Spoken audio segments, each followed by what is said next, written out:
మీ అందరికీ చాలా సంతోషం. నల్లజర్లకు వచ్చాను. ఇప్పుడే రైతాంగం మాట్లాడితే విన్నాను. ఈరోజు మీ అందరూ చెప్పిన తర్వాత నేను వచ్చిన ముఖ్యమైన పని మీరు చూస్తే 18 నెలలుగా ఈ ప్రభుత్వం ఉంది.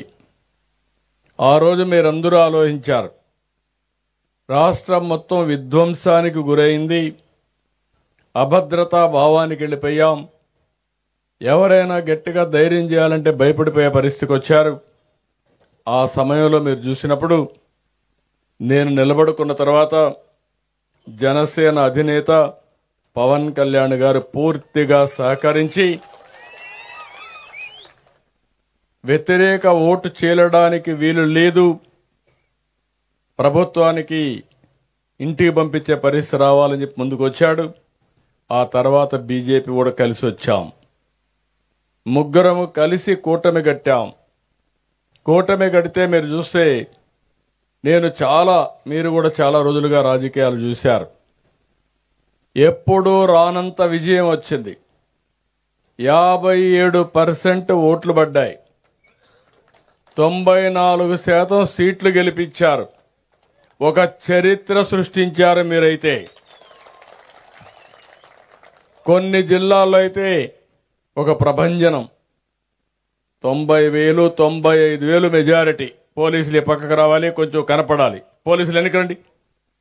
మీరు అనవసరంగా కొంచెం క్లారిటీ ఇవ్వాలి ఎవరన్నా కూర్చున్న వాళ్ళకి. అవన్నీ కూడా చేసే పరిస్థితికి వచ్చింది. అయితే గెలిచిన తర్వాత నేను కూడా మీరు చూస్తున్నారు. నేను అప్పుడు కూడా చెప్పాను, ఈ 5 ఏళ్లు నా అనుభవంతో నేర్చుకున్న తెలివితేటలన్నీ ఉపయోగించి, టెక్నాలజీ ఉపయోగించి ముందు జరిగిన దానికంటే 3-4 రెట్లు అభివృద్ధి చేస్తానని ఆ రోజు మీ అందరికీ హామీ ఇచ్చాను. ఒక పక్క సూపర్ 6 సంక్షేమ కార్యక్రమాలు, ఇంకో పక్క చూస్తే ఖాళీ ఖజానా. ఎతికినా కూడా డబ్బులు దొరికే పరిస్థితి లేదు. అప్పు కావాలంటే ఇచ్చేవాళ్ళు కూడా లేరు. ఒక పక్కన అప్పులు చేయడానికి అవకాశం కూడా లేదు. ఎందుకంటే గవర్నమెంట్ ఆఫ్ ఇండియాలో నిబంధనలు ఉంటాయి. FRBM అని ఉంటుంది. ఇంత ఆదాయం ఇంత అప్పు చేయొచ్చు, దానికంటే ఎక్కువ చేయడానికి వీలు లేదు. అయితే ఈరోజు నేను చెప్పిన మాట ఆ రోజు ఈరోజు నిలబెట్టుకున్నాం. సంక్షేమ కార్యక్రమాలన్నీ కూడా ఈరోజు మీలో ఇంత సాటిస్ఫాక్షన్ ఉందంటే, మీరు ఇంత ఆనందంగా ఉన్నారంటే మొన్న అన్నదాత సుఖీభవ మీ అకౌంట్లో పడింది కాబట్టి ఈరోజు మీలో హుషారు పెరిగింది. లేకపోతే నీరసంగా ఉండేవాళ్ళు. అదే మాదిరిగా ఈరోజు మీరు చూస్తే తల్లికి వందనం 10,000 రూపాయలు చొప్పున ఎంతమంది పిల్లలుంటే అంతమందికి ఇస్తున్నాం. ఇంకొక పక్క నిన్ననే పేదల సేవ. పేదల సేవలో మీరు చూస్తే 4,000, 6,000, 10,000, 15,000. ఇప్పుడే ఒక పిల్లవాడిని 6,000 రూపాయలు ఇస్తామంటే, కాదు ఈ అబ్బాయి పూర్తిగా సిక్ అయిపోయాడు, నడవలేడు, బెడ్కే పరిమితం అయ్యాడంటే అలాంటి పిల్లల కోసం 15,000 రూపాయలు మానవతా దృక్పథంతో ఇస్తున్నా. అక్కడ చూపించారు, అదే కలెక్టర్ చెప్పాను, ఇస్తాం. ఆ తల్లిదండ్రుల యొక్క బాధ, వీళ్ళు కూలి పని చేయాలి, అతనికి సేవ చేయాలి, అతన్ని కాపాడుకోవాలి. ఈరోజు మీరు చూస్తే ఇప్పటికీ 18 నెలలు 50,450 కోట్ల రూపాయలు ఒక పెన్షన్లకు ఖర్చు పెట్టిన ఏకైక ప్రభుత్వం భారతదేశంలో ఇక్కడ ఎన్డీఏ కూటమి. మా ఆడబిడ్డలకు ఉచిత బస్సు, ఎక్కడికైనా వెళ్ళొచ్చు జల్సాగా. ఈరోజు మీటింగ్లు మాత్రం రాలా మా మహిళా రైతులు. ఇప్పుడే వచ్చారు, అక్కడ చూపిస్తున్నారు, మేము ఉన్నామని చెప్పి చూపిస్తున్నారు. కాబట్టి ఇవన్నీ కూడా. ఇంకో పక్క వంట చేసుకోవాలంటే ఇబ్బంది లేకుండా ఎక్కడికక్కడ 3 సిలిండర్లు ఉచితంగా ఇవ్వడం.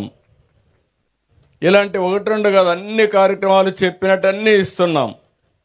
వీలైనంత వరకు అన్ని వర్గాల్ని నేను ఏదైతే హామీ ఇచ్చానో ఇబ్బంది లేకుండా చేయడం కోసం ముందుకు పోతున్నాం. ఇంకో పక్కన గోతులు పడ్డ రోడ్లన్నీ పూడ్చే పనిలో కూడా ఉన్నాం. ఒకప్పుడు మీరు చూశారు రోడ్లు ఎంత అధ్వానంగా ఉన్నాయో.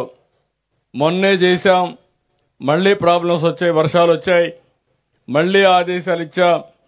జనవరి పండగ కంటే ముందు ఎక్కడ కూడా ఏ రోడ్లో కూడా పార్ట్ హోల్ ఉండడానికి వీలు లేదు. అది స్పష్టమైన ఆదేశాలు ఇచ్చి అడ్మినిస్ట్రేషన్ పరిగెత్తిస్తున్నాం. ఈ రెండు చేసి ఈరోజు నేను అతి ముఖ్యమైన కార్యక్రమం, జటిలమైన సమస్య, రైతుల సమస్య.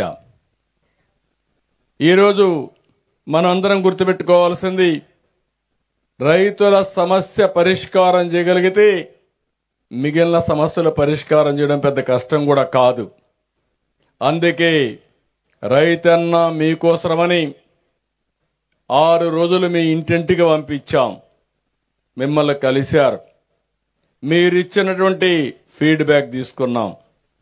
ఈరోజు మనం ఒకటి గుర్తుపెట్టుకోవాలి, చరిత్రను గుర్తుపెట్టుకోవాలి, భవిష్యత్తుకు ప్రణాళిక రూపకల్పన చేసుకోవాలి. చరిత్రలో మీరు చూస్తే ఈ రాష్ట్రం వ్యవసాయ ఆధారిత రాష్ట్రం. వ్యవసాయం మనకు ప్రధానం. ఆ రోజు నేను హైదరాబాద్ కేంద్రంగా ఉన్నప్పుడు సర్వీస్ సెక్టర్ రావాలి, నాలెడ్జ్ ఎకానమీ రావాలి, తద్వారా ఆదాయం పెరుగుతుందనే ఉద్దేశంతో హైదరాబాద్ని అభివృద్ధి చేశాం. ఈరోజు అది తెలంగాణకు వెళ్ళింది. దానివల్ల ఆ రాష్ట్రంలో మీరు చూస్తే 60% సర్వీస్ సెక్టర్ ఉంది. వ్యవసాయంలో వచ్చే ఆదాయం 14%. రాష్ట్రం విడిపోయినప్పుడు 2 రాష్ట్రాలు కలిపి 24-25% జీఎస్డీపీ కాంట్రిబ్యూషన్ ఉంటే మన రాష్ట్రం 34%కి వెళ్ళింది. ఈ విషయం, ఇంకొక విషయం కూడా మీరు ఆలోచించుకోవాలి. వ్యవసాయంలో ప్రభుత్వానికి ఆదాయం తక్కువ వస్తుంది. తెలంగాణ రాష్ట్రంలో 100 రూపాయలు జీఎస్డీపీ ఉంటే అందులో 9 రూపాయల 30 పైసలు ప్రభుత్వానికి ఆదాయం వస్తుంది. అదే మన రాష్ట్రంలో 100 రూపాయలు జీఎస్డీపీ ఉంటే 6 రూపాయలే ఆదాయం వస్తుంది. ఆదాయం తక్కువ, ఖర్చులు ఎక్కువ. అయితే నాకు ఒక నమ్మకం ఉంది, విభజన తర్వాత స్ట్రక్చరల్ ఇంబ్యాలెన్స్ వచ్చాయి, దాన్ని కరెక్ట్ చేయాలి, వ్యవసాయాన్ని కూడా ముందుకు తీసుకుపోవాలనే ఉద్దేశంతోనే మనం ముందుకు పోతున్నాం. ఈరోజు ఇక్కడ నేను చూశాను, 162% వ్యవసాయం అనుబంధ రంగాలపైనే ఆధారపడుతున్నారు. గవర్నమెంట్ వచ్చినప్పటి నుంచి ప్రయత్నం చేస్తున్నాం. ఇప్పుడే కాదు, ఎన్టీ రామారావు గారు పార్టీ పెట్టినప్పుడే మీరు చూస్తే ఎంబ్లంలోనే నాగలి పెట్టి రైతన్నకు అండగా ఉంటామని రూపకల్పన చేసిన వ్యక్తి నందమూరి తారక రామారావు గారు. వ్యవసాయమే మన బలం. అదే సమయంలో వ్యవసాయంలో అనేక సవాళ్లు వస్తున్నాయి. ఇంకొక పక్క మీరు ఒకసారి చూస్తే, నేను ఈరోజు ఇక్కడ మీ దగ్గర పొలంలో కూర్చొని మాట్లాడుతున్నానంటే రాష్ట్రానికి ఒక సందేశం ఇవ్వాలి. ఎంత పెద్ద సమస్య అయినా ఆ సమస్యను పరిష్కారం చేయడానికి ఎక్కడికక్కడ ప్రణాళికాబద్ధంగా పోతే ఇది సాధ్యం. నేను ఇటీవల కాలంలో 5 ప్రిన్సిపల్స్ పెట్టాను. ఈ జటిలమైన సమస్యని పరిష్కారం చేయడానికి నీటి భద్రత. ఒకప్పుడు నేను చూసేవాడిని, ఈ నియోజకవర్గం, కొన్ని నియోజకవర్గాలైతే 1000 అడుగుల కిందన నీళ్లు, భగీరథ ప్రయత్నం చేయాలి రైతులు. అక్కడి నుంచి రాష్ట్రానికి కూడా పెద్ద ఎత్తున ఖర్చు కూడా. ఈరోజు మీరు కరెంటు వాడతారు, కిందనెక్కడో నీళ్లుంటాయి, నీళ్లు పైకి రావాలంటే కరెంటు కావాలి. అలాంటి సమస్యలు వచ్చి మళ్ళా కరెంటు సరిగ్గా ఇవ్వకపోతే ఇబ్బందులు వస్తాయి. అందుకే మీరు చూస్తే ఈరోజు రాష్ట్రం అంతా శ్రద్ధ పెట్టాం. ఒకప్పుడు నేను ఇప్పుడే మిత్రులు చెప్పారు, మన వెంకటరాజు గారు, ఆయన చెప్పినప్పుడు మీరు వింటే, ఒకప్పుడు నేను ఇంకుడు గుంతలు మాట్లాడాను, చెక్ డ్యాములు మాట్లాడాను, పొలాల్లో చిన్న కుంటలు మాట్లాడాను. ఇంకో పక్క మైన్ ఇరిగేషన్ ట్యాంక్స్ అన్ని రిపేర్లు చేశాను. అన్నా హజారే అని పిలిపించి మొత్తం రాష్ట్రం అంతా తిప్పి ఒక చైతన్యం తీసుకొచ్చాం. ఇంకో పక్కన రాజేంద్ర కుమార్ అని వాటర్ మ్యాన్ ఆఫ్ ఇండియా అని ఈ యొక్క వాగులు వంకల్లో మళ్లీ నీటి వనరులు పెంచడానికి అనేక ప్రయత్నాలు చేశాం. ఇటీవల కాలంలో నేను వాజ్పేయి గారు ఉన్నప్పుడే నదుల అనుసంధానానికి శ్రీకారం చుట్టాలి, గంగా కావేరి కలపాలని ఆ రోజు నుంచి ప్రయత్నం చేస్తూనే ఉన్నాం. ఈరోజు మళ్లీ కనీసం ఇది ప్రయత్నం చేస్తే లేట్ అవుతుంది కాబట్టి ఆంధ్ర రాష్ట్రంలో ఉండే నదుల అనుసంధానం చేయాలని మొట్టమొదటిసారిగా గోదావరి జలాల్ని కృష్ణా నదికి కలిపాం. రాబోయే రోజుల్లో గోదావరిని వంశధారకు కలుపుతాం, గోదావరిని పెన్నా వరకు తీసుకెళ్తాం. ఈ సంవత్సరం 6,000 నుంచి 7,000 టీఎంసీ నీళ్లు సముద్రంలోకి పోయినాయి. ఇంకొక పక్క కృష్ణాలో కూడా ఒక 1,500 టీఎంసీ నీళ్లు సముద్రానికి పోయినాయి. ఇందులో ఒక 200 టీఎంసీ మనం వాడుకోగలిగితే ఈ రాష్ట్రంలో కరువు అనే మాట ఉండదు. దానికే ప్రణాళికలు తయారు చేసుకున్నా. ఇప్పుడు మీకంతా కాలువలున్నాయి. పోలవరం రైట్ మెయిన్ కెనాల్ ఉంది. ఆ కెనాల్ నుంచి కానీ మీకు అందరికీ నీళ్లు ఇచ్చి అన్ని చెరువులకు నీళ్లు పెట్టి 3-4 సార్లు ఇస్తే ఆటోమేటిక్ గా భూగర్భ జలాలు గోపాలపురంలో పెరుగుతాయని చెప్పి కూడా నేను మీకు తెలియజేస్తున్నా. ఈరోజు మీరు ఒకసారి చూస్తే రాష్ట్రం మొత్తం డిసెంబర్ 1కి 6.2 లేకుంటే 6.8 మీటర్లు భూగర్భ జలాలు వచ్చాయి. మీ నియోజకవర్గం మాత్రం 18 మీటర్లు ఈస్ట్ గోదావరి జిల్లా. దానికి కారణం ఇక్కడుండే భూమి. రాయలసీమలో మీరు బాగా కరువు సీమ, అక్కడంతా 4 మీటర్లకు వచ్చింది నంద్యాల. ఇవన్నీ నీళ్లు తీసుకుపోయిన తర్వాత చెరువుల్లో నీళ్లు పెట్టిన తర్వాత రాయలసీమలో భూగర్భ జలాలు పెరిగాయి. ఇప్పుడు నీళ్లు తక్కువ ఉండే ప్రాంతాన్ని మీరు చూస్తే ఈస్ట్ గోదావరి, రెండోది ఏలూరు జిల్లా కొత్త జిల్లా, ఈ 3 తర్వాత ప్రకాశం జిల్లా. అందరూ ఆలోచించేది నీరంటే జలాశయాల్లో ఉండే నీరు మాత్రం ఆలోచిస్తారు, చెరువుల్లో ఉండే నీరు ఆలోచిస్తున్నారు. నేను ఆలోచించేది భూమిని జలాశయంగా చేసి భూగర్భ జలాలు పెంచుకోగలిగితే శాశ్వతంగా కరువు అనే మాటే ఉండదు. రెండో విషయం కూడా 6.8 మీటర్ల నుంచి 3 మీటర్లకు గాని నీళ్లు పెంచగలిగితే 5,000 కోట్ల రూపాయలు పొదుపవుతుంది ప్రభుత్వానికి కరెంటు విషయంలో. ఆ 5,000 కోట్లు ఖర్చు పెడితే రైతుల సంక్షేమానికో పేదవాళ్ళకు ఖర్చు పెడితే ఎంతో ఆదాయం వస్తుంది. రెండోది డిమాండ్ ఆధారిత వ్యవసాయం, 3 అగ్రిటెక్, 4వది ఫుడ్ ప్రాసెసింగ్, 5వది ప్రభుత్వాల మద్దతు. ఈ 5 పైన కూడా స్టాల్స్ పెట్టాం. ఎక్కడ చూసినా దీన్ని ఒక పద్ధతి ప్రకారం ఎట్లా తీసుకుపోవాలో తీసుకుపోతున్నాం. మొన్నే 24 నుంచి 29 వరకు 6 రోజులు మీ ఇండ్లకు పంపించాం.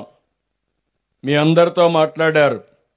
ఈరోజు రైతు సేవా కేంద్రం వారిగా రాష్ట్రంలో ఉండే 10,800 సెంటర్లో ఈ కార్యక్రమాన్ని పెట్టాం. నేను ఒకటే ఆలోచిస్తున్నాను, వ్యవసాయం నిరంతరం సాగాలి, నమ్ముకున్న రైతు గిట్టుబాటు ధర రావాలి, మీరు కూడా ఆదాయాన్ని పెంచుకునే పరిస్థితి రావాలి. ఈరోజు ఒక్క విషయం మీరు గుర్తుపెట్టుకోండి, నేను చాలా సమస్యల పరిష్కారం చేయగలుగుతున్నాను, కానీ రైతు సమస్యలు మాత్రం కొంచెం సమయం కూడా పడుతుంది. దీనికి కూడా కారణాలు చెప్తున్నాను. కానీ ఎట్టి పరిస్థితిలో ఈ సమస్యకు పరిష్కార మార్గం దొరికే వరకు, రైతులకు న్యాయం దొరికే వరకు, గిట్టుబాటు ధర వచ్చే వరకు పోరాడుతూనే ఉంటాను. ఈరోజు కరెంట్ ఉంది. కరెంటు విషయంలో మీరు ఒకసారి చూస్తే నేను సమస్యను పరిష్కారం చేయగలుగుతున్నాను. అస్తవ్యస్తం చేసి వెళ్లారు. నేను ఆ రోజు హామీ ఇచ్చాను, నేను కరెంటు ఛార్జీలు పెంచనని చెప్పా. కరెంటు ఛార్జీలు పెంచనని మరొకసారి మీ అందరికీ విజ్ఞప్తి చేస్తున్నా. నిన్నే రివ్యూ చేశాను. ఎందుకంటే అనేకమైన వినూత్నమైన కార్యక్రమాలతో ముందుకు పోయాం. ఇంటి మీదనే కరెంటు తయారు చేసుకోవడం, సోలార్ ఉత్పత్తి చేసుకోవడం, మీ పొలంలోనే కరెంటు ఉత్పత్తి చేసుకోవడం కుసుమ్ ద్వారా, ఇంకా అవసరం సబ్ స్టేషన్లోనే కరెంటు ఉత్పత్తి చేసి అక్కడే ఇచ్చి ట్రాన్స్మిషన్ లాసెస్ తగ్గించడం, ఇలాంటి వినూత్నమైన కార్యక్రమాల ద్వారా భవిష్యత్తులో కరెంటు ఛార్జీలు పెంచకుండా క్వాలిటీ కరెంట్ ఇచ్చే పరిస్థితికి వస్తాం. అదే సమయంలో వాటర్ సెక్యూరిటీ. ఈరోజు మీరు ఒక్కటి గుర్తుపెట్టుకోవాలి, నీళ్లు చాలా ముఖ్యం. ఆంధ్ర రాష్ట్రంలో 2 ప్రధానమైన నదులు కృష్ణా, గోదావరి, పుణ్యనదులు. నీళ్లన్నీ సముద్రంలోకి పోతున్నాయి. అందుకే ఈ 2 అనుసంధానం చేస్తాం, పెన్నా వరకు తీసుకెళ్తాం. ప్రతి ఒక్క ఎకరాకు నీళ్లు ఇచ్చే బాధ్యత నేను తీసుకుంటా. ఇది సాధ్యం. దానికి ప్రణాళికలు కూడా తయారు చేశాం. ఈ సంవత్సరం రిజర్వాయర్లో 1900 టీఎంసీ నీళ్లు ఇప్పుడున్నాయి. ఇంకో పక్కన కనీసం 600 నుంచి 700 టీఎంసీ భూగర్భ జలాలున్నాయి. 20 లక్షల పంప్ సెట్లు మనకున్నాయి. సాయిల్ మాయిశ్చర్ పెరిగింది. దీన్ని ఒక పద్ధతి ప్రకారం నెల నెల రివ్యూ చేస్తున్నాం. ఇక్కడ నిమ్మల రామానాయుడు ఉన్నాడు. ఇది కూడా సమస్య పరిష్కారం చేసే బాధ్యత రామానాయుడికి అప్పచెప్తున్నా. ఆ సమస్య పరిష్కారం చేసే వరకు ఆయన వెనక నేను పడతా. అది జరుగుతుంది, చేపిస్తా. ఒక మోడల్ స్టేట్ గా ఈ రాష్ట్రంలో తాగడానికి, వ్యవసాయానికి, ఇండస్ట్రీకి నీటి ఎద్దడి లేకుండా చేసే బాధ్యత మేము తీసుకుంటామని మరొకసారి విజ్ఞప్తి చేస్తున్నా. మూడోది, సమిక్షేమం ఇవ్వగలిగాం, డీబీటీ పెట్టగలిగాం. పెన్షన్ ఇస్తే ఎప్పుడు ఇచ్చాం, ఎక్కడిచ్చామో మెజర్ చేస్తున్నాం. మళ్ళా ఒక మెసేజ్ పంపించి ఏమైనా లంచం అడిగారా, మర్యాదగా ఇచ్చారా, చీదరించుకుంటూ ఇచ్చారా, అవన్నీ అడుగుతున్నా. ఎవరన్నా మారకపోతే వాళ్ళు వెనకాన పడుతున్నా. మారే వరకు వాళ్ళని వదిలిపెట్టను. అవసరమైతే కఠిన చర్యలు కూడా తీసుకొని మీకు న్యాయం చేసే బాధ్యత నాదని మరొక్కసారి హామీ ఇస్తున్నా. ఒక సుపరిపాలన, ఒక జవాబుదారీతనం తీసుకొస్తున్నాం. ఇప్పుడే కొత్తగా డీబీటీ ఇది పెట్టాం, వాట్సాప్ గవర్నెన్స్ పెట్టాం. మీరు ఎవ్వరి దగ్గరికి పోయే పని లేదు. దర్జాగా మీ ఊర్లో మీరు కూర్చొని ఏ పని కావాలన్నా ఆన్లైన్లోనే మీకు అన్ని పనులు చేసే అవకాశం కూడా వచ్చింది. అది కూడా చేస్తున్నాం.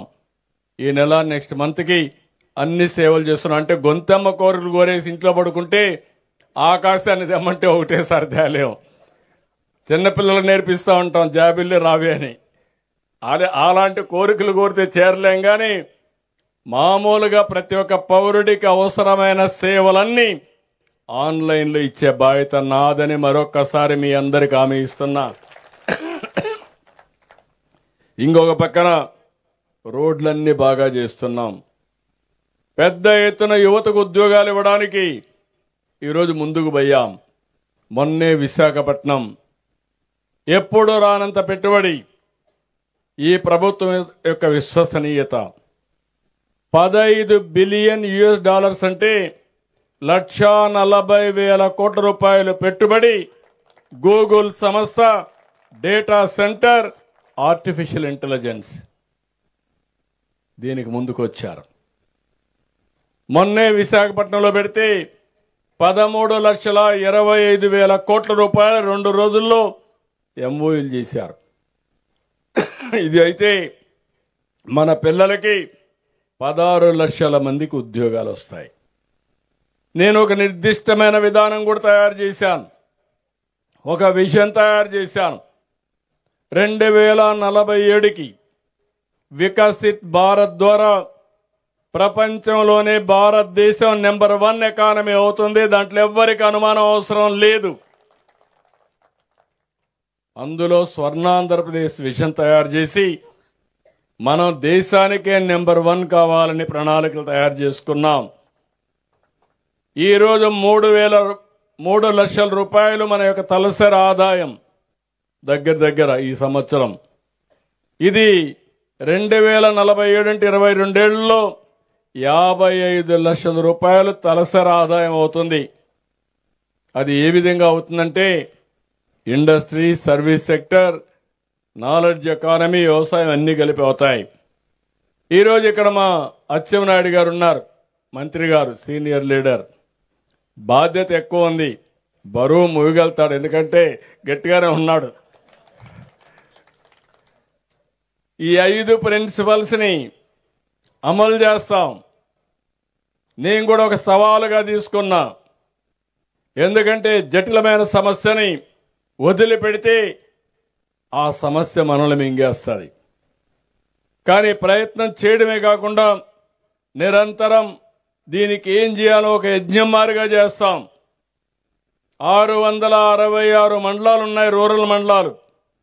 8451 రైతు సేవా కేంద్రాలున్నాయి. 49 లక్షల మంది రైతులున్నారు. మొన్నైతే 3 ఇళ్ళు క్లస్టర్గా తీసుకుని 30 క్లస్టర్స్ పెట్టి రోజుకి 90 కుటుంబాలు కలిశారు. మీరు చెప్పిన విషయాలను విన్నారు. ఇది ప్రారంభం మాత్రం. దీని మీద ఈరోజు ఒక ప్రణాళిక తయారు చేశాం. ఆ ప్రణాళిక రబీ, ఖరీఫ్, తర్వాత రబీ ఎలాంటి పంటలు వేయాలని. ఈరోజు మీరు ఒక విషయం రైతాంగం కూడా గుర్తుపెట్టుకోవాలి. మీరు పండించే పంట దాని విలువ ఎక్కువండే పరిస్థితులపైన ఆధారపడదు. ఎక్కడో జరిగే పరిణామాలు, యుద్ధాలు, ఆ దేశాలు తీసుకున్న నిర్ణయాలు కూడా మన ఊళ్ళో ప్రభావితం చేస్తాయి. ఈ రైతు యొక్క జీవితాన్ని ప్రభావితం చేస్తుంది. ఎక్కడో రష్యా, ఎక్కడో ఉక్రెయిన్, మీరు ఇనుండరు. ఆ రోజు మీరు చూస్తే అక్కడ యుద్ధం జరిగింది, మన పంటల పైన ప్రభావం పడింది. ట్రంప్ కోపం వచ్చింది, రొయ్య ఎగిరిపోయే పరిస్థితి వచ్చింది. ఇంపోర్ట్స్ అని తగ్గిపోయినాయి. అంటే మీరు అర్థం చేసుకోవాలి, ఎక్కడ ఉక్రెయిన్, ఎక్కడ అమెరికా, ఎక్కడ ఈస్ట్ గోదావరి, నల్లజర్ల, దాని ప్రభావం మన మీద పడే పరిస్థితికి వచ్చింది. ఇంకో పక్కన మీరు మాట్లాడారు, మా తమ్ముడు ఒకరు మాట్లాడారు, నేను నేచురల్ ఫార్మింగ్కి వెళ్ళానని. ఈరోజు కొన్ని దేశాలు ఉన్నాయి, కడాన మీరు గుర్తుపెట్టుకోవాలి, వాళ్ళు వాడే ఇనుమ, వాళ్ళు వాడే అల్యూమినియం హీట్ రాకూడదని గ్రీన్ ఎనర్జీతో తయారు చేసిన కరెంటే వాడాలని నిబంధన పెట్టారు. అంటే వాళ్ళు వాడే వస్తువులకే గ్రీన్ ఎనర్జీ ఉండాలి, పొల్యూషన్ ఉండకూడదు అని ఆలోచిస్తే తినే తిండి ఎరువులేస్తే తింటారా అని నేను అడుగుతున్నా మిమ్మల్ని. క్రిమి సంహారక మందులు కొడితే తింటారా అని మిమ్మల్ని అడుగుతున్నా. ఈరోజు ఏం చేస్తున్నారు, నాలెడ్జ్ పెరిగింది, సర్టిఫికేషన్ వచ్చేస్తా ఉంది. మనం పండించిన పంట ఒక యాప్లో పెట్టి తీసుకుంటే ఆటోమేటిక్గా ఎంత దాంట్లో ఎరువు ఉంది, ఎంత క్రిమి సంహారక మందులు ఉన్నాయో ఆటోమేటిక్గా వచ్చేస్తా ఉంది. ఇది కూడా మీరు గుర్తుపెట్టుకోవాలి. ఇప్పుడే మిత్రుడు చెప్పాడు ఒక ట్రైన్. ఒకప్పుడు అన్నదాత అంటే మారు పేరు పంజాబ్, ఆంధ్రప్రదేశ్. పంజాబ్ నుంచి ఎవ్రీడే ఒక 2 ట్రైన్లు ఢిల్లీకి వెళ్తున్నాయి. ప్రత్యేకంగా క్యాన్సర్ పేషెంట్లు తీసుకొని ఢిల్లీకి వెళ్ళి ట్రీట్మెంట్ ఇచ్చి మళ్ళా తీసుకొస్తున్నారు. దానికి మీరు గుర్తుపెట్టుకోవాల్సింది, అలాంటి పరిస్థితి రాష్ట్రానికే కాదు, ఇక్కడుండే రైతు దేశానికి, ప్రపంచానికి అలాంటి పరిస్థితి క్రియేట్ చేయకూడదు. అది నా రైతాంగం యొక్క పట్టుదల. గిట్టుబాటు ధర రావాలి. అదే సమయంలో ఎక్కడికక్కడ ఆదాయాన్ని కూడా పెంచుకుంటూ మనం ముందుకు పోవాల్సిన అవసరం ఉంది. అందుకే ఆహారపు అలవాట్లు కూడా పెరిగాయి. ఒకప్పుడు అందరూ వరే తినేవాళ్ళం, రాయలసీమ వాళ్ళు జొన్నలే తినేవాళ్ళు, రాగులే తినేవాళ్ళు. ఎప్పుడైనా పెద్ద పెద్ద కుటుంబాలు మాత్రం రైస్ తినేవాళ్ళు. మన నాయకుడు ఎన్టీ రామారావు గారు వచ్చిన తర్వాత ₹2 కేజీ బియ్యం పెట్టి అందరూ కూడా వరిధాన్యం తినే పరిస్థితికి వచ్చాం. అయితే దీనివల్ల లాభ నష్టాలు కూడా వచ్చాయి. దానివల్ల లాభ నష్టాలు చూస్తే రాగి తినే వాళ్ళకి ఎప్పుడు డయాబెటీస్ రాదు, షుగర్ రాదు. ఇప్పుడు అక్కడ కూడా షుగర్ వస్తూ ఉంది. ఇప్పుడు ఈస్ట్ గోదావరి వెస్ట్ గోదావరి కాకుండా అక్కడ వచ్చే పరిస్థితి వచ్చింది. ఇప్పుడు ఆహారపు అలవాట్లు మారిపోయినాయి. కొంతమంది రైస్ తినడం మానేశారు. మీరేమనుకోపోతే నేను కూడా రైస్ తిన్నాను. ఎందుకంటే ఆరోగ్యంగా ఉంటే 4 పనులు ఎక్కువ చేయొచ్చు. ఆరోగ్యం లేదనుకోండి అక్కడి నుంచి ఇబ్బందులు వస్తాయి. డయాబెటీస్ అనేది, షుగర్ అనేది గేట్వే. ఒకసారి మీకు కానీ షుగర్ వస్తే అన్ని జబ్బులు వస్తాయి. కిడ్నీ ఫెయిల్ అయితే ఇమ్మీడియట్గా డయాలసిస్ రావాలి. ఇలాంటి ఒక సమస్య కాదు, అన్ని సమస్యలకు నాంది డయాబెటీస్. నేను మొన్నే స్టడీ చేశాను. టాప్ 10 డిసీజెస్లో మొట్టమొదటిది మన దగ్గర డయాబెటీస్, రెండోది హైపర్ టెన్షన్. అక్కడి నుంచి అనేక రోగాలు కానీ డిసీజెస్ ఉన్నాయి. దానిపైన కూడా తొందరలోనే మీరు చూస్తే నేను ఒక ప్రాజెక్ట్ తీసుకొస్తున్నా, Sanjeevani project. Big game changer. ప్రతి ఒక్కరి హెల్త్ రికార్డ్స్ మెయింటైన్ చేస్తాం. ఎవరైతే ఇలాంటి సమస్యలుంటే వాళ్ళందరికీ 3 నెలలకు ఒకసారి క్లినికల్ టెస్టులన్నీ చేసి మీరు ఏం తినాలి, ఏం తినకూడదు, ఏ మందు వాడాలి అనునిత్యం మీకు చెప్పే బాధ్యత, ప్రపంచంలో ఉండే నాలెడ్జ్ని మీ ఇంటి దగ్గర మీకు అందించే బాధ్యత తీసుకొస్తున్నాం. కుప్పం, చిత్తూరులో ఒక ప్రాజెక్ట్ అయ్యింది. దాన్ని రిప్లికేట్ చేస్తాం. బిల్ గేట్స్ అయితే నాలెడ్జ్ని, టెక్నాలజీ ప్రపంచం మొత్తం తీసుకొస్తున్నాడు. మేధో శక్తి అంతా తీసుకుని దానికి ఆంధ్రప్రదేశ్ ఒక చిరునామాగా తయారు చేస్తాం. ఇంకో పక్క మీరు చూస్తే ప్రభుత్వ విధానాల మార్పు కూడా మన జీవితాల్లో ఓసారి పెను మార్పులు వస్తాయి. గవర్నమెంట్ ఆఫ్ ఇండియా ఓసారి కొన్ని మార్పులు కూడా తీసుకొస్తారు. ఒక పాలసీ తీసుకొచ్చారు, అది మీకు తెలియకుండా ఇబ్బంది వచ్చింది. దానికి కారణం మీరు చూస్తే ఇథనాల్ తయారీ. ఒకప్పుడు ఇథనాల్ అనేది మనం ఉండేది కాదు, ఓన్లీ డీజిల్ పెట్రోలే వాడేవాళ్ళం. ఇప్పుడు ఆల్టర్నేటివ్ ఫ్యూయల్ కింద, బయోఫ్యూయల్ కింద ఇథనాల్ వాడుతున్నాం. అయితే ఇథనాల్ మొన్నటి వరకు మొక్కజొన్నతో తయారు చేసేవాళ్ళు, అంత మునుపు షుగర్తో తయారు చేసేవాళ్ళు, చక్కెరతో, చెరుకుతో తయారు చేసేవాళ్ళు, మొలాసెస్తో తయారు చేసేవాళ్ళు. ఇప్పుడు కొత్తగా వరి కూడా బ్రోకన్ రైస్తో కూడా తయారు చేసే పరిస్థితికి వచ్చారు. కేంద్ర ప్రభుత్వం దానికి కూడా ఒక పాలసీ తీసుకొచ్చి 60% మొక్కజొన్న, 40% వరి నూకలు ఈ పెడితే రేట్లు పడిపోయే పరిస్థితికి వచ్చాయి. అంటే ఎందుకు నేను ఈ మాట చెప్తున్నానంటే ఇవన్నీ కూడా వేరియస్ పాలసీస్ అన్నీ కూడా రైతు పండించే పంటల పైన చాలా ఇది వస్తుంది. మీరందరూ కూడా దీన్ని చూసినప్పుడు ఒకసారి రైతులకు బాగా రేటు వస్తే అందరూ ఆ పంటే వేస్తారు. నేను ఎప్పుడు చెప్పేవాడిని, మన ఆంధ్ర వాళ్ళు ఎంత గొప్పవాళ్ళంటే ఒక ఆయన రైస్ మిల్ పెడితే ఆ ప్రాంతం అంతా రైస్ మిల్ పెట్టేస్తారు, ఎవరికి డిమాండ్ లేకుండా చేస్తారు. దానివల్ల అందరూ నష్టపోతారు. ఇంకొక ఇండస్ట్రీ పోకుండా ఒకరిని చూసి ఒకరు ఫాలో అయ్యే పరిస్థితికి వచ్చారు. 2 ఏళ్లు బాగా రేటు ఉంటే అందరూ వేసేస్తారు. మొన్న నేను చూశాను, హెచ్డి బర్లీ పొగాకు, ఇది మామూలుగా కొనరు, కొనకపోతే రేట్లున్నాయి. కొంతమంది కొనడం మొదలుపెట్టారు. 2 ఏళ్లు లాభాలు వచ్చాయి, అందరూ వేసేశారు. ఈసారి కొనేవాడే లేడు. దానివల్ల ఈరోజు మీరు చూస్తే గవర్నమెంట్ ఇన్వాల్వ్ అయ్యి మొత్తం కొనే పరిస్థితికి వచ్చాం. 230 కోట్లు ఖర్చు పెట్టాం. ఇలాంటి సమస్య ఇంకొక పక్కన మీరు చూస్తే చాలా వరకు ఈరోజు మీరు ఇక్కడికి వచ్చినప్పుడు నేను చూశాను, ఒక రైతును చూశాను. 2 ఎకరాల భూమి ఉంది, 2-3 ఎకరాలు టెనెంట్గా కౌలు తీసుకొని వేశాడు. కొంతమంది కౌలు రైతులు నేను చూస్తున్నాను 50 ఎకరాలు వేసేస్తున్నారు, 60 ఎకరాలు వేస్తున్నారు, వాణిజ్య పంటలు పెడుతున్నారు. రేటు పడిపోతే ఏమవుతామని అడుగుతున్నా. ఇంకొక మోడల్ ఉంది, 1 ఎకరా పొలం, 2 ఎకరాల పొలం, ప్రకృతి సేద్యం, అందులో కూడా ఆధునికమైన పద్ధతులు. గట్ల పైన కూరగాయలు వేశారు, పక్కన ఒక కాలువ తీసి చేపలు పెంచారు, మధ్యలో వరేశారు. వాళ్లకు నెలకు 2,20,000 రూపాయలు వస్తా ఉంది. అంటే 20,000 రూపాయలు ఒక కుటుంబానికి వస్తా ఉంది. ఏ మోడల్ పనిచేస్తుందో మీరు ఆలోచించుకోవాలి. గ్యాంబ్లింగ్ వద్దు వ్యవసాయంలో. మన సమస్యలన్నీ పరిష్కారం అయిపోతాయని ఒకేసారి పోతే చాలా సమస్యలు వస్తాయి. ఇవన్నీ చెప్పడం నా బాధ్యత. అందుకే నేను ఒకటి మిమ్మల్ని కోరుతున్నాను.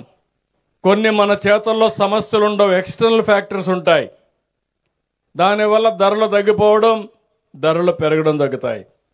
కొన్ని మన దగ్గరనే ఉంటాయి. ఇట్లా మీరు చూస్తే వ్యవసాయ ఖర్చులు పెంచేయడం, ఎక్కువగా ఫెర్టిలైజర్స్ వాడేయడం, ఎక్కువ క్రిమిసంహారక మందులు వాడడం. ఒక రైతు బెస్ట్ ప్రాక్టీస్ వాడాడు, ఆదాయం వచ్చింది. ఇంకొక రైతు దాన్ని వాడడం లేదు. ఇప్పుడిప్పుడు నేను చూస్తే నేను చిత్తూరులో చూశాను. మ్యాంగో రైతు ఫ్రూట్ కవర్ పెట్టాడు. గవర్నమెంట్ కూడా సబ్సిడీ కొద్దిగా ఇచ్చాం. ఆ కవర్ పెట్టిన రైతు యొక్క పంట 30,000 అమ్మింది టన్ను. అదే రైతు ఫ్రూట్ కవర్ పెట్టలేదు, మామూలుగానే చేశాడు, రేట్లు పడిపోయినాయి. 5 రూపాయలు కొనే నాదుడు లేడు. 5-6 రెట్లు డిఫరెన్స్ వచ్చింది. ఇలాంటి వచ్చినప్పుడు మీలో కూడా నేను కోరేది, మేము చేయాల్సినవన్నీ చేస్తాం, మీలో కూడా ఒక మార్పు రావాలి. మేము 1 రూపాయి ఇస్తే మీరు కూడా 1 రూపాయి పెట్టుకునే పరిస్థితి రావాలి. అప్పుడే మనం అనుకున్న ఫలితాలు తొందరగా వస్తాయి. మేము రూపాయి ఇస్తే కాదు, మీరు 5 రూపాయలు అయితే 5 రూపాయలే మీరు ఇవ్వండి అంటే మేము ఇస్తాం, ఊరికొకరికి ఇస్తాం. దీనివల్ల మార్పు రాదు. మీరు కూడా సహకరించి మీరు బాగుపడాలి, రాష్ట్రం బాగుపడాలి, అనుకున్న లక్ష్యాన్ని నెరవేర్చాలి. ఈరోజు ఎక్స్టెన్షన్ స్టాఫ్ ఉన్నారు, అగ్రికల్చర్ డిపార్ట్మెంట్ రీఓరియంట్ చేస్తాం. యూనివర్సిటీస్ ఉన్నాయి, వీళ్ళని కూడా రీఓరియంట్ చేస్తాం. యూనివర్సిటీలో చేసిన రీసెర్చ్ రైతుకు అందుబాటులోకి రావాలి.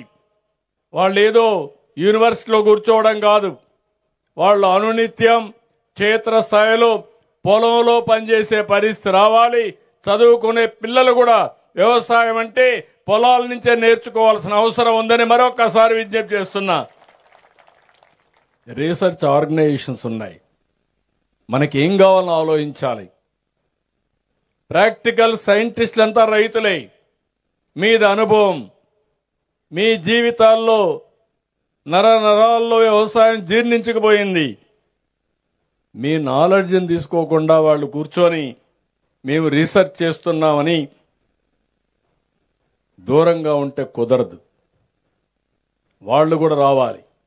రెండు అనుసంధానం చేస్తే ప్రపంచంలో ఉండే నాలెడ్జ్ కూడా తీసుకుంటే అప్పుడు మనం అనుకున్న ఫలితాలు వస్తాయి. మూడోది టెక్నాలజీ. ఈరోజు మనం ఒకప్పుడు వ్యవసాయమే ఆధారంగా అందరం పనులు చేసేవాళ్ళం. ఈరోజు పనికి రావడానికి మనుషులు దొరికే పరిస్థితులు లేరు. అలాంటప్పుడు మెషిన్స్ రావాలి, మెకనైజేషన్ రావాలి. ఇంకో పక్కన టెక్నాలజీని విరివిగా ఉపయోగించుకోవాలి. ఒకప్పుడు మీరు చూస్తే భూసార పరీక్షలు చాలా నేనే పెట్టాను దాన్ని, అంతకుముందు 10 కూడా చేసేవాళ్ళం కాదు, కానీ ఖర్చు ఎక్కువ అయ్యేది. ఈరోజు మేము చేస్తున్నాం. భవిష్యత్తులో సంవత్సరం భూసార పరీక్షలు ఆటోమేటిక్గా సెటిలైట్ని ఇంటిగ్రేట్ చేసి మీకు ఇచ్చే పరిస్థితి తీసుకొస్తాం. ఇంకో పక్క మీరు చూస్తే నేను ఒక రైతును చూశాను. పామాయిల్లో ఏది వేస్ట్ కాదు, అన్నీ కూడా మళ్ళీ దాన్ని రీయూజ్ చేస్తున్నాడు. అది చేయగలిగితే ఒక 4-5 సంవత్సరాల్లో ఈ పంటలో వచ్చేది మొత్తం ఉపయోగించుకుంటే 80% మనకు అయ్యే ఎరువుల ఖర్చు తగ్గుతుంది. మైక్రో న్యూట్రియంట్స్ వాడితే మన పంటకు గిట్టుబాటు ధర వస్తుంది. కెమికల్ ఫెర్టిలైజర్ వేస్తే ఇట్లే ఉంటుంది. ఇలాంటివన్నీ కూడా మీరు గుర్తుపెట్టుకోవాల్సిన అవసరం ఉంది. డ్రోన్స్ తీసుకొస్తున్నాం, సెటిలైట్ ఉపయోగిస్తాం, సెన్సార్స్ పెడతాం, ఇవన్నీ పెట్టి టెక్నాలజీ కూడా పెట్టి మీకు కూడా అందుబాటులోకి అన్ని తీసుకొస్తాం. ఇవన్నీ కూడా మనం తీసుకోవాల్సిన అవసరం ఉంది. ఇంకో పక్కన రైతులున్నారు. ఎగ్జాక్ట్ గా సైక్లోన్ ఎప్పుడు వస్తే అప్పుడే పంట వచ్చేటికి పంట వేస్తారు. ఒకప్పుడు నీళ్లు ఇచ్చేవాళ్లు కాదు, దానివల్ల మీరు కూడా విధిలేని పరిస్థితులు వేసేవారు. ఇప్పుడు నీళ్లున్నాయి, అది తప్పించే విధంగా మనం ఆలోచించాలి. రెండోది, 2 పంటలు కూడా వరేస్తారు మీరు. కొన్ని దగ్గర తప్పదు. గోపాలపురానికి ఆ పరిస్థితి లేదు, ఎందుకంటే మెట్ట ప్రాంతం ఇది. ఒక పంట వరి తప్పదంటే ఏంటి, హార్టికల్చర్కి వెళ్ళండి, గిట్టుబాటు ధర వచ్చే పంటలు మిల్లెట్స్ కానీ ఇవన్నీ పండించండి. అప్పుడే భూమికి కూడా ఇది వస్తుంది, మనకు కూడా ఆదాయం పెరిగే పరిస్థితి వస్తుంది. ఇక్కడ రైతులు నేను చూశాను, ఈ విషయం కూడా మీకు చెప్తున్నా. ప్రోగ్రెసివ్ రైతులున్నారు, మీకు నాలెడ్జ్ ఉంది. ఇప్పుడే ఒక రైతును మీరు చూశారు, జీడిపప్పు ఫ్యాక్టరీ పెట్టాడు. ఇంకొంతమంది రైతులను మీరు చూశారు, ఆదర్శంగా పనిచేస్తున్నారు. ఎంఎస్ఎంఏలు పెట్టండి. నియోజకవర్గానికి ఒక పారిశ్రామిక పార్కు పెడుతున్నాం, ఎంఎస్ఎంఈ పార్కు పెడతాం. అక్కడ ఇన్ఫ్రాస్ట్రక్చర్ అంతా తయారు చేస్తాం. వ్యవసాయ ఆధార పరిశ్రమలు మీరు పెట్టి నేరుగా మీరే అమ్మే పరిస్థితి రండి. మీకు టెక్నాలజీ కావాలంటే ఇచ్చే బాధ్యత, ఆర్థిక సహాయం చేసే బాధ్యత ప్రభుత్వం తీసుకుంటాం. ఇంకొక పక్కన ఒకరే చేయలేకపోతే ఫార్మర్స్ ప్రొడ్యూసర్స్ ఆర్గనైజేషన్స్ పెట్టండి. గవర్నమెంట్ ఆఫ్ ఇండియా ఇస్తుంది, మనం కూడా ఇస్తాం, డబ్బులు ఇస్తాం, నాలెడ్జ్ ఇస్తాం. నేరుగా మీరు ఫ్యాక్టరీతో అనుసంధానం పెట్టుకోండి. ఇంకొక పక్కన మార్కెట్తో కూడా అనుసంధానం చేసుకుని వినియోగదారుడికి నేరుగా పంపించే పరిస్థితి తీసుకొద్దాం. ఇలాంటి వినూత్నమైన ఆలోచనలు చేయడానికి రైతన్న మీకోసం ఒక వేదిక కావాలని చెప్పి ఆలోచిస్తున్నా. ఇవన్నీ చేస్తే మనకు చాలా వరకు బయటపడతాం. నేను ఒకటే మీ అందరినీ కోరుతున్నాను. ఒకప్పుడు నేను ఐటీని ప్రోత్సహిస్తే అందరూ నెగతాళి చేశారు. సెల్ ఫోన్ అంటే 420 అన్నారు. ఇప్పుడు సెల్ ఫోన్ లేకుండా ఎవడూ లేడు, అందరికీ ఉన్నాయి. అవునా కాదా అని మిమ్మల్ని అడుగుతున్నా. ఇప్పుడు భార్య లేకపోతే భర్త ఉంటాడు, భర్త లేకపోతే భార్య ఉంటుంది. ఇద్దరికి సెల్ ఫోన్ లేకపోతే పిచ్చి పడుతుంది. ఒక్క నిమిషం అది లేకపోతే ఏదో పోగొట్టుకున్నట్టు మనం అందరం ఇంకా అది దొరికే వరకు, ఫోన్ ఎక్కడన్నా పోతే మళ్ళా ఫోన్ చేతికొచ్చే వరకు ఎవరు వదిలిపెట్టే పరిస్థితి లేదు. ఇంకోటి కూడా ఏం చేస్తున్నారంటే ఫోన్ చేతిలోనే పెట్టుకొని ఉంటారు, ఎవరన్నా తీసుకుంటే ఏమైనా అవుతుందని, లేకపోతే ఎక్కడన్నా సమాచారం మిస్ అయిపోతామని. ఒక్క ఫోన్ అన్నిటికీ ఉపయోగపడుతుంది. ఆల్ ఇన్ ఆల్ రేపు రాబోయే రోజులు నువ్వు ఏం తినాలో కూడా నేను ఏ అసిస్టెంట్ ఇస్తున్నా నీ ఆరోగ్యం కోసం అందులో చూసుకొని ఏం తినాలో తినే పరిస్థితికి వస్తారు మీరందరూ. అలాంటి వినూత్నమైన కార్యక్రమాలతో ముందుకు పోగలుగుతున్నాం. అందుకే ఒకప్పుడు నేను హెచ్ఐవి ఎయిడ్స్ మాట్లాడా, మీకు జ్ఞాపకం ఉంటుంది. ఈ నేషనల్ హైవేలో ఇక్కడ డ్రైవర్స్ తెల్లవారితో నిద్రలేస్తే మనకందరూ కండమ్స్ కనపడేటివి. అది ఎంత ప్రమాదంగా తయారైందంటే 30 ఏళ్లకు మునుపు ఎక్కడ చూసినా హైయెస్ట్ ఎయిడ్స్ ఆంధ్రప్రదేశ్లో ఉండేది. ఫస్ట్ టైం నేను మాట్లాడాను, ఆ రోజు చెప్పా మీ అందరికీ, బ్రేక్ సైలెన్స్, నిశ్శబ్దాన్ని విడనాడండి, టాక్ అబౌట్ ఎయిడ్స్. మీ పిల్లలతో కూడా చెప్పండి, లేకపోతే ఈ జాతి మిగలదని చెప్పా. అసెంబ్లీలో నాకు ఇప్పుడు కూడా జ్ఞాపకం, అసెంబ్లీ మొత్తం డెకరేట్ చేశా ఈ కండములు పెట్టి, ఎందుకంటే అవేర్నెస్ రావడానికి.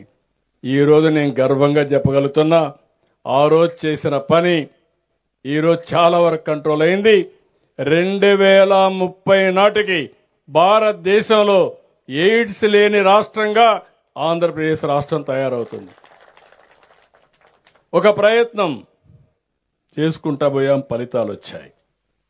డాక్టరా సంఘాలు పెడితే అదే అన్నారు. ఈరోజు డాక్టర్ సంఘాలు ఒక శక్తివంతంగా తయారయ్యే పరిస్థితి వచ్చింది.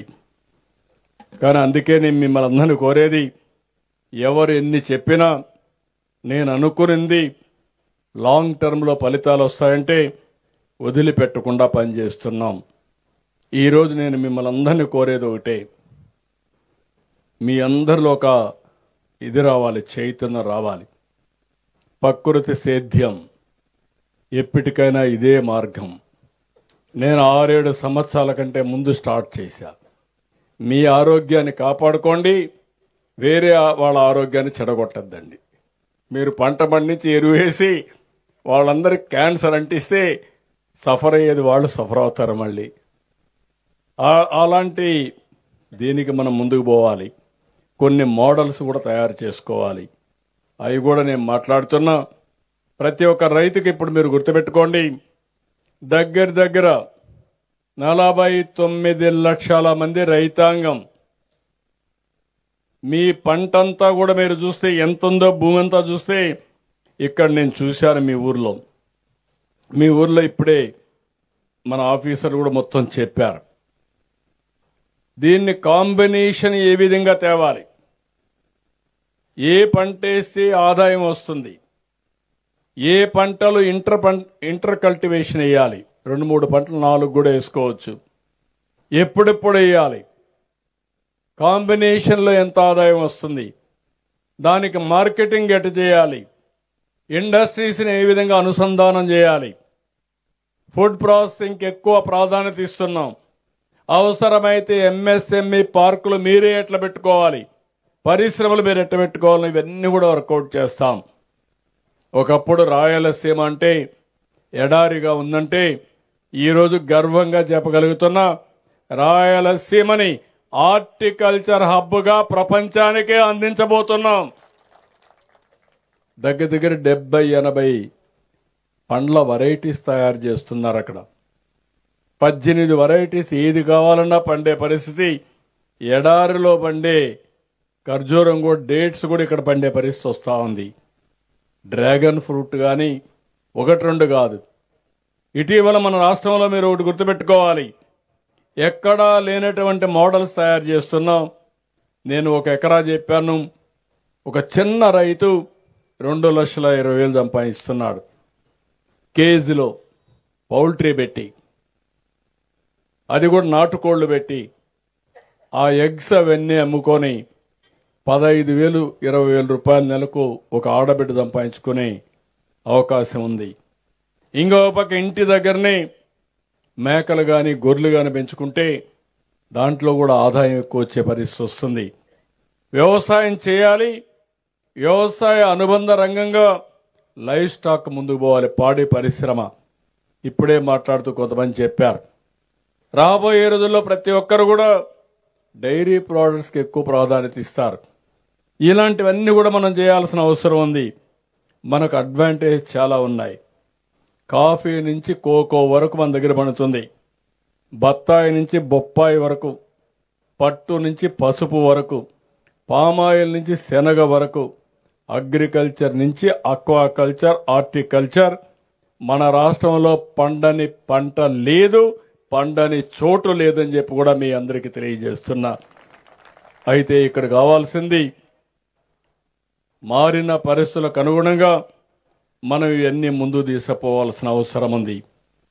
ట్రెండ్స్ మీరు చూస్తే డైరీ, పౌల్ట్రీ, మీట్లో 2 లక్షల కోట్ల రూపాయలు జీఎస్టీపీ ఆదాయం వస్తుంది. హార్టికల్చర్లో 1,85,000 కోట్ల రూపాయలు ప్రభుత్వం జీఎస్టీపీ వస్తుంది. అక్వాకల్చర్ చేపలు, షింపు, ప్రాణి ఇవన్నీ చూస్తే 1,40,000, 45,000 వస్తుంది. వ్యవసాయంలో కేవలం 50,000 వస్తుంది. ఇది వాస్తవ పరిస్థితి. ఒకప్పుడు అరకు కాఫీ ఎవరికి తెలియదు. నేను పట్టుబట్టి పంట పండించడమే కాకుండా ప్రపంచానికే పరిచయం చేయాలనుకున్నాం. ఇప్పుడు అరకు కాఫీ గ్లోబల్ బ్రాండ్గా తయారయ్యే పరిస్థితి వచ్చింది. ప్రపంచం అంతా పెడుతున్నారు. ప్రతి ఒక్కరు ఆ కాఫీ తాగే పరిస్థితికి వచ్చారు. ఇలాంటివన్నీ మీరు చూసినప్పుడు మీరు తయారు చేసే వ్యవసాయ ఉత్పత్తులు ఒక గ్లోబల్ బ్రాండ్గా తయారయ్యే పరిస్థితి రావాలి. అది తయారు చేయడం కోసమే నేను ఇక్కడికి వచ్చా. ఈరోజు నేను పెట్టిన మీటింగ్ మీరు చూస్తే ఇది ప్రారంభం మాత్రం. దీన్ని లాజికల్గా తీసుకెళ్దాం. అందరం సమిష్టిగా పనిచేద్దాం. ప్రతి రైతుకు మళ్ళా ఒకసారి చెప్తున్నా, ఇన్నోవేటివ్గా ఆలోచించాలి, వినూత్నంగా ఆలోచించాలి, సమస్యలకు పరిష్కార మార్గం ఆలోచించాలి, సమస్యలు రాకుండా చూసుకోవాలి. ప్రభుత్వం పూర్తిగా ప్రపంచం అంతా అధ్యయనం చేస్తాం. మంచి కన్సల్టెంట్స్ కూడా పెట్టుకున్నా. నా ఆలోచనలు వాళ్ళకి ఇస్తా. ప్రపంచంలో ఏం జరగబోతుందో ముందే మనకు చెప్పి తద్వారా రైతాంగం ఏ పంట పండించాలనో ఆ పంటే పండించేట్టుగా మీ అందరికీ గైడెన్స్ ఇచ్చే బాధ్యత నాది. కానీ ఇచ్చిన దాన్ని అమలు చేసే బాధ్యత, మళ్ళా తిరిగి ఫలితాలు చెప్పే బాధ్యత అనునిత్యం మేము కలిసి దీన్ని ముందుకు తీసుకుపోతే ప్రపంచానికి నాకు చాలాసార్లు చూశాను. ఆంధ్ర రైతు చాలా తెలివైనవాడు. ఎక్కడ నీళ్లుంటే అక్కడ ఆంధ్ర రైతు ఉంటాడు. ఇప్పుడు కాదు, ఈరోజు ఇక్కడి నుంచి మీరు చూస్తే ఒకప్పుడు చిన్న చిన్న ప్రాజెక్టులు వస్తున్నాయంటే గంగావతి అంటే బళ్ళారా పక్క అంతా తెలుగు వాళ్ళు వెళ్ళిపోయారు. కర్ణాటక మొత్తం వెళ్ళారు, తెలంగాణ మొత్తం వెళ్ళారు, తమిళనాడు వెళ్ళారు, ఆఫ్రికాకి వెళ్ళారు, ఇంకా వేరే దేశాలకు వెళ్ళిపోయారు. అది తెలుగు వాళ్ళకుండే సత్తా, అది తెలుగు రైతుకుండే ధీమా అని మరొకసారి మీకు తెలియజేస్తున్నా. అలాంటి రైతులు ఇక్కడ మనందరం గుర్తుపెట్టుకోవాల్సింది, ఈ క్రైసిస్ అనేది వస్తుంది, కానీ ఆ క్రైసిస్ లేకుండా చేయడం మనందరి బాధ్యత. నేను కొంతవరకు సగం సక్సెస్ అయ్యా. నేను ఎప్పుడు కూడా వ్యవసాయ పంటలు మార్చాలన్నా, రాయలసీమ హార్టికల్చర్ పంటలు పెట్టాలన్నా, ఆంధ్ర కోస్టల్లో అక్వాకల్చర్కి వెళ్ళాలన్నా, పామాయిల్ ఒకప్పుడు ఇక్కడైతే కాఫీ లేకపోతే ఇది లేకపోతే కోకో లేకపోతే కోకో వేయాలని ప్రయత్నం చేశాం. ఇప్పుడు పెప్పర్కి వెళ్తున్నాం, ఒక్కలకి వెళ్తున్నాం. ఇవన్నీ కానీ మనం చేసుకోగలిగితే, అవసరమైతే ఇప్పుడు కూడా నేను మాట్లాడాను, కోకో ఫ్యాక్టరీస్ ఎక్కువ రావాలి. దేశంలో ఉండే డిమాండ్కు 20% మన దేశంలో ఉత్పత్తి చేస్తున్నాం. ఇంకా కొన్ని ఫ్యాక్టరీస్ వస్తే ఇది ఆటోమేటిక్గా నెక్స్ట్ లెవెల్కి వెళ్తుంది. ఇవన్నీ ఎప్పటికప్పుడు నేను గైడ్ చేస్తా. తొందరలోనే ఒక ప్రణాళిక తయారు చేస్తాం. ఆ ప్రణాళికను అమలు చేయడానికి రైతు వారిగా అమలు చేస్తాం. రైతు సేవా కేంద్రం వారిగా సమీక్షలు చేస్తాం. జిల్లా వారిగా అనుసంధానం చేస్తాం. రాష్ట్రం వారిగా దీనికి సమగ్ర ప్రణాళికలే కాకుండా పగడ్బందీగా అమలు చేసి మిమ్మల్ని సరైన మార్గంలో నడిపించే బాధ్యత ఈ రాష్ట్ర ప్రభుత్వం తీసుకుంటామని మరొక్కసారి మీ అందరికీ విజ్ఞప్తి చేస్తున్నా. కాబట్టి ఆశీర్వదించండి, సహకరించండి. మేము కలిస్తే ఏదైనా సాధ్యం. కానీ ఈరోజు నేను చెప్పింది మీరు ఉపన్యాసం విని ఇది ఇంతే, మా బ్రతికింతే అంటే మనం ఇక్కడే ఉంటాం. కాదు, మన జీవితాలు మనమే మార్చుకుంటాం.